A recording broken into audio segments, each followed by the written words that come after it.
A alta da inflação tem sido um dos temas mais relevantes em 2021. E ainda que o Brasil tenha um histórico de muitos anos de preocupações em relação às pressões sobre os preços, dessa vez estamos falando de um fenômeno global, em boa parte fruto das consequências da pandemia do coronavírus. É importante entender que, num primeiro momento, a pandemia teve um efeito desinflacionário. O fechamento de empresas e restrição da circulação de pessoas teve um efeito para baixo no preço dos setores mais afetados, em especial de serviço. Contudo, houve alguns segmentos que foram beneficiados em termos de demanda pela pandemia. É o caso dos bens que foram consumidos com o intuito de melhorar a qualidade de vida das pessoas em suas casas. Esses bens, que viram uma demanda crescente, também tiveram um aumento de preço. Agora, nós estamos passando por uma segunda etapa desse momento. As economias desenvolvidas ao redor do mundo estão reabrindo, a mobilidade está retornando e tudo isso com um pano de fundo de estímulos fiscais sem precedentes, focados em auxílios emergenciais, ou seja, transferência de renda para a população, e após um longo período em que as pessoas viram seus gastos com transporte, lazer reduzidos, o que permitiu um acúmulo de poupança muito grande. Além disso, você está falando de vários meses em que as pessoas passaram sem poder consumir serviços na medida que gostariam e acumularam uma demanda reprimida muito forte.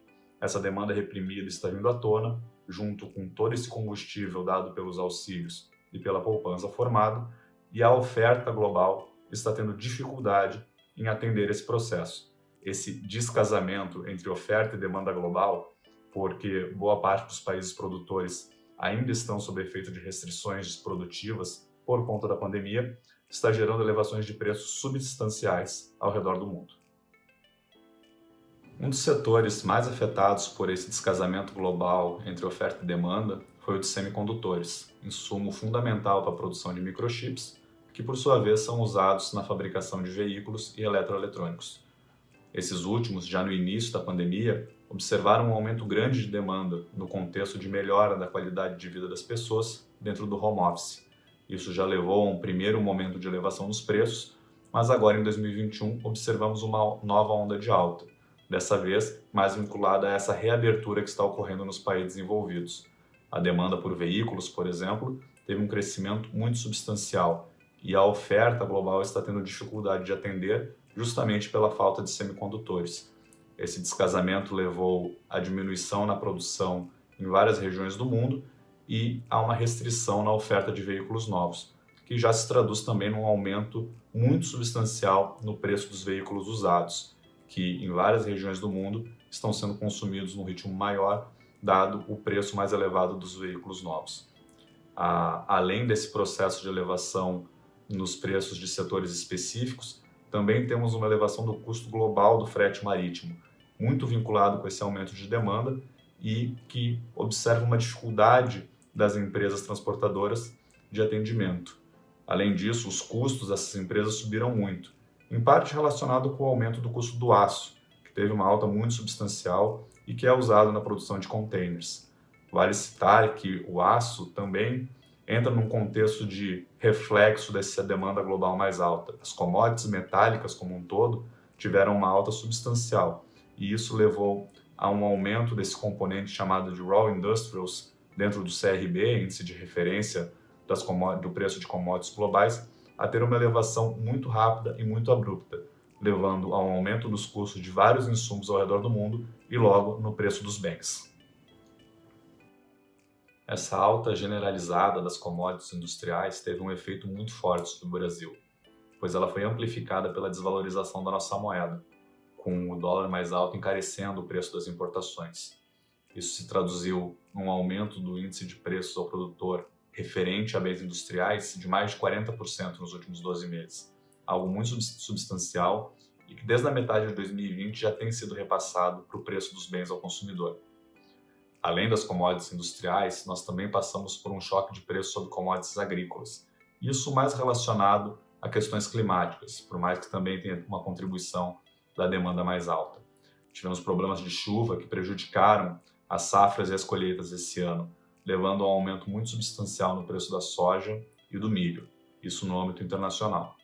Esses grãos são usados como insumos para a produção de carnes e se traduziram também numa elevação muito grande da cotação do boi gordo, que também já vinha de um patamar alto, dado o problema da gripe suína na China. Essas questões climáticas também trouxeram outras implicações. O baixo nível de chuva se traduziu num nível muito reduzido dos reservatórios, abaixo da mínima desde 2014 no Sudeste e Centro-Oeste. Esses reservatórios baixos estão levando a um aumento do uso das termoelétricas para evitar uma falta de energia, que por sua vez se traduz no aumento do custo da energia elétrica produzida e com a ANEEL trabalhando em bandeiras tarifárias mais altas. Hoje esperamos que passemos o ano de 2021 inteiro com uma bandeira vermelha 2, para talvez ver uma redução para a bandeira vermelha 1 no final do ano.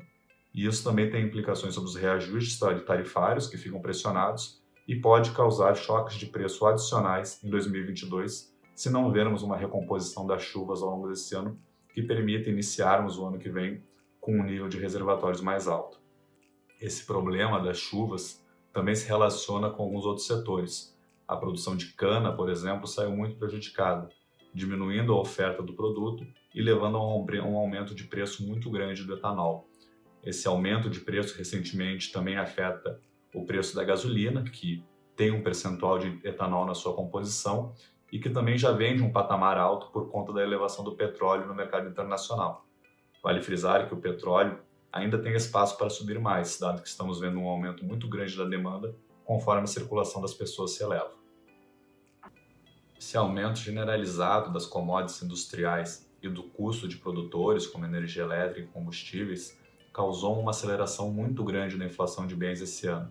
Mas notem que antecipamos uma desaceleração da inflação no que vem. Essa desaceleração se dá pois não avaliamos que este é um processo permanente, pelo contrário. Acreditamos que esse descompasso entre oferta e demanda tende a se ajustar ao longo do tempo. Contudo, a grande dúvida é quanto tempo levará para esse processo, pois se observarmos uma persistência dele por mais 12 a 18 meses, e boa parte da mídia especializada avalia que é possível que esse descasamento perdure por mais tempo, começamos a ter efeitos secundários mais graves dessa aceleração da inflação de bens. O IGPM, por exemplo, que tem um peso muito grande das commodities industriais e agrícolas, viu uma aceleração substancial para mais de 37% nos últimos 12 meses, que, por sua vez, é usada para reajustar boa parte dos contratos da economia. O mais icônico é o contrato do aluguel, mas também temos outros indexados por ele, como, por exemplo, metade das distribuidoras de energia elétrica no país. Essa tradução entre um IGPM mais alto e uma inflação sendo reajustada por ele acaba impactando setores que não estão passando por esse mesmo descasamento no momento, como é o caso dos serviços. O setor de serviços, inclusive, é antecipado como um dos principais vilões da inflação à frente, porque ele ainda está com níveis de preço reduzidos, dado os efeitos da pandemia em 2020, mas está começando a observar um movimento de reabertura. Essa reabertura vem junto dela com um aumento da circulação de pessoas muito grande, que já caracterizou os últimos 3 meses, abril, maio e junho, e vem também com uma carga de poupança acumulada pelo efeito do auxílio emergencial e do fato das pessoas terem permanecido muito tempo com gastos menores, com transporte e lazer, contribuindo para aumentar essa demanda reprimida que está vindo à tona. Desse modo, vemos com muita preocupação a evolução da inflação de serviços e acreditamos que ela será a principal vilã ao longo dos próximos 12 meses. Nosso cenário para a inflação de serviços é um patamar próximo de 5% esse ano e ano que vem. É o maior nível desde 2017 e aqui está medido usando o núcleo de serviços subjacentes, que exclui os componentes mais voláteis do setor, de modo a identificar apenas aqueles mais relacionados com a atividade econômica. Esse patamar alto de inflação é fruto dessa demanda reprimida, com o combustível dos auxílios e também da poupança formada ao longo de 2020, e fará com que a inflação de serviços, na nossa visão, seja a principal vilã daqui para frente. O problema é que hoje já estamos vendo uma pressão inflacionária corrente.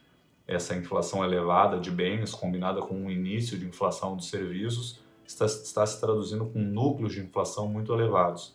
Esses núcleos, que para o IPCA inteiro excluem os componentes mais voláteis, estão rodando na ponta num patamar anualizado de quase 7%.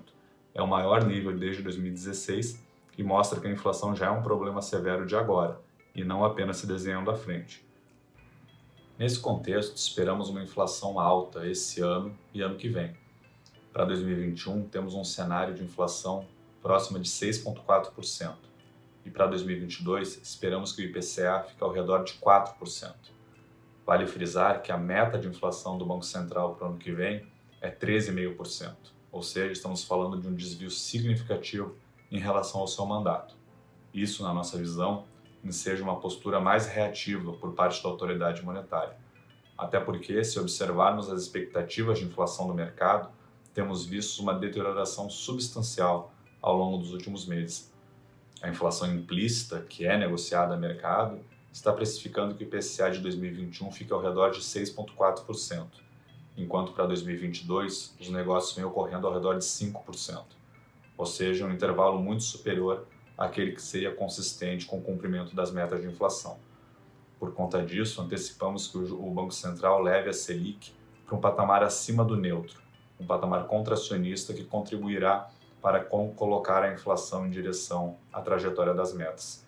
Nosso cenário para a Selic é um ponto terminal de 8,25% ainda no primeiro trimestre de 2022, nível condizente com a deterioração substancial da inflação no Brasil que temos observado recentemente.